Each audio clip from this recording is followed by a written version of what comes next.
ഞങ്ങളുടെ കണ്ണുവെട്ടിച്ച് നിങ്ങൾ ഇപ്പോഴുള്ളായിട്ടുള്ള ബന്ധം തുടരുന്നത്? എടാ, അവള് നീ ഒരേ വയറ്റിൽ പിറന്നവരാ. അത് നീ മറക്കരുത്.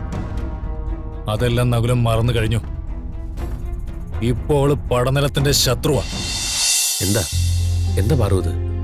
വിഷമിക്കല്ലേ പാറു. ഞാൻ ചെയ്യാനുള്ളത് ചെയ്തു. അത് ചെയ്യണം. ഞാൻ കൂടെയുള്ളപ്പോ പാറുവിനൊന്നും സംഭവിക്കില്ല. ഇപ്പോ പാറുവിനെ സംരക്ഷിക്കേണ്ടത് എന്റെ ഉത്തരവാദിത്തമാണല്ലോ.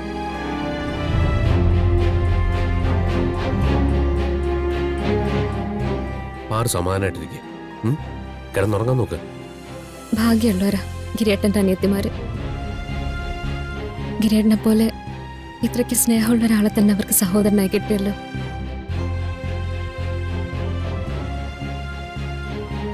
എനിക്കുണ്ടൊരു സഹോദരൻ, എന്റെ ജീവൻ എടുക്കാൻ നോക്കുന്നൊരു കൂടപ്പിറപ്പ്. പാറു, കുറച്ച് കഴിയുമ്പോ നകുലന്റെ അമ്മാവന്റെ ദേഷ്യമൊക്കെ പതുക്കെ മാറും. ഒരിക്കലുമില്ല. എനിക്ക് അതിൽ യാതൊരു പ്രതീക്ഷയുമില്ല.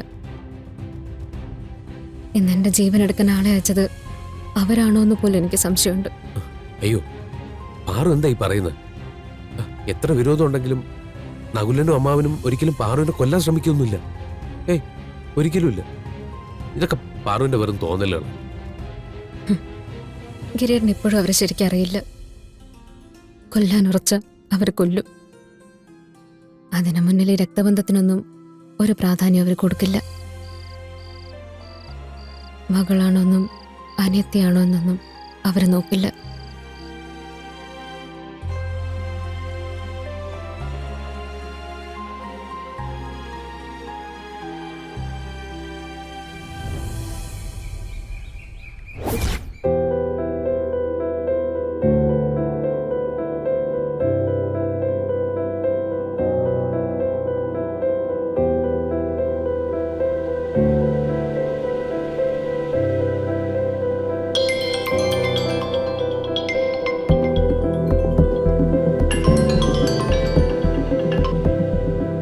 ഹലോ അമ്മേ. മോളെ. പടനിലത്ത് പത്മനാഭ മുതലാളി അവിടെ ഇല്ലേ? ഉണ്ട്. ഓ, അച്ഛനുള്ളപ്പോഴും എന്നെ വിളിക്കാനുള്ള ധൈര്യമൊക്കെ അമ്മയ്ക്ക് കിട്ടിയോ?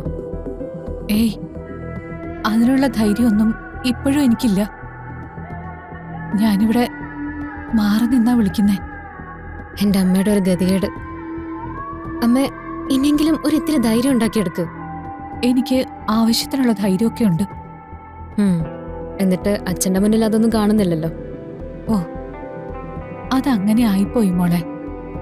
ഇനി അതൊന്നും മാറ്റിയെടുക്കാൻ പറ്റില്ല. നിനക്കേതായാലും എന്റെ ഗതികേടില്ലല്ലോ. ഗിരി അവിടെ ആവശ്യത്തിന് സ്വാതന്ത്ര്യം തരുന്നില്ലേ? സ്വാതന്ത്ര്യം ആരുടെ ഔദാര്യമല്ല അമ്മേ, അതൊരു വ്യക്തിയുടെ അവകാശ. അത് തടസ്സപ്പെടുത്താൻ ആർക്കും അധികാരമില്ല. ഗിരി ഒരു പാവല്ലേ. അവൻ നിന്നെ മനസ്സിലാക്കി പെരുമാറിക്കോളും.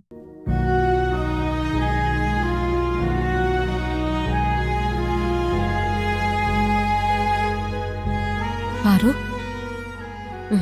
അമ്മ പറയ്. എനിക്ക് അവിടെ വന്ന് നിങ്ങളെ കാണണമെന്ന് ഒരുപാട് ആഗ്രഹമുണ്ട്.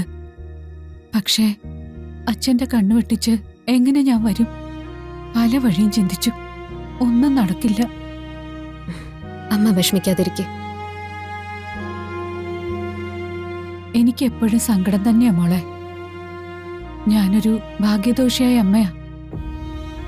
എന്റെ മോളുടെ സന്തോഷങ്ങളൊന്നും അടുത്തു നിന്ന് കാണാനുള്ള യോഗം എനിക്കില്ലല്ലോ.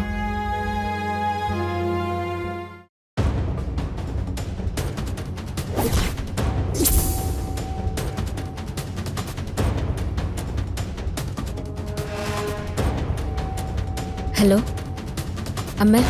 ഹലോ.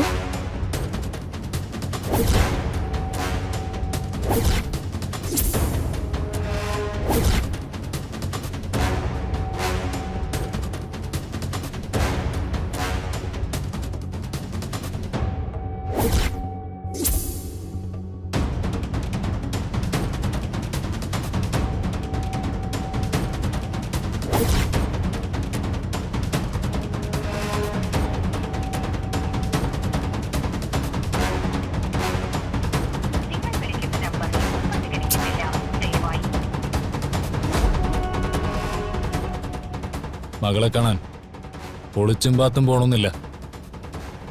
ഞാൻ കൊണ്ടുപോവാ. എന്തേ, പോയാലോ?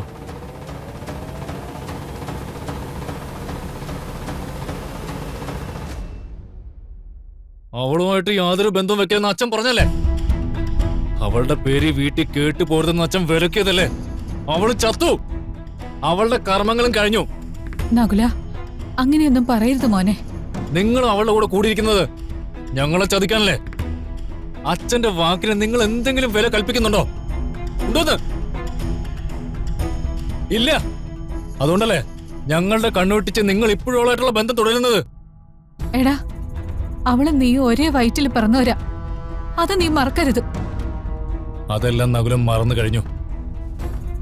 ഇപ്പോ അവള് പടനിലത്തിന്റെ ശത്രുവാ. ശത്രുവിനോട് ഒരു സഹതാപത്തിന്റെ സ്നേഹത്തിന്റെ ആവശ്യമില്ല.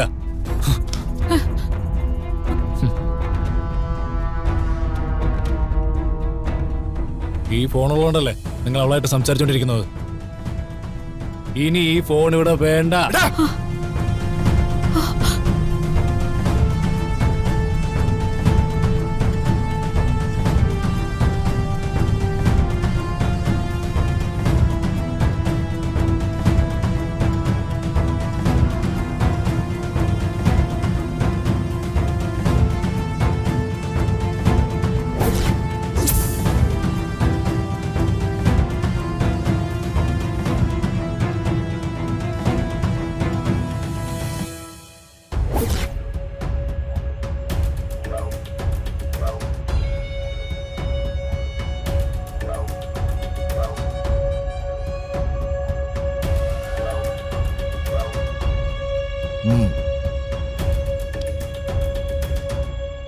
ഓ, അല്ല അച്ഛൻ, ഞാൻ പറയുന്നത് കേൾക്ക്. ചെല്ലേ.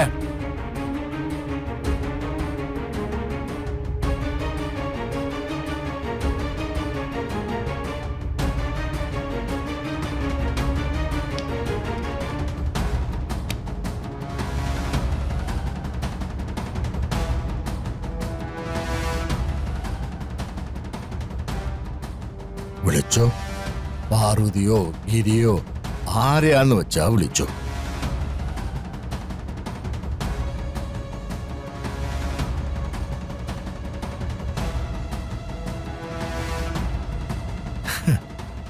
പേടിക്കണ്ട. അവരെ വിളിച്ചു കരുതി ഞാൻ നിന്നെ വഴക്കൊന്നും പറയില്ല, നാഗുലനും പറയില്ല. ഞാൻ അവനോട് പറഞ്ഞോളാം. ഇത് ശരിക്കും പറഞ്ഞതാണോ? ഡാ, നീ വിളിച്ചോ, ഞാനല്ലേ പറയുന്നേ. എനിക്കിത് വിശ്വസിക്കാൻ പറ്റുന്നില്ല.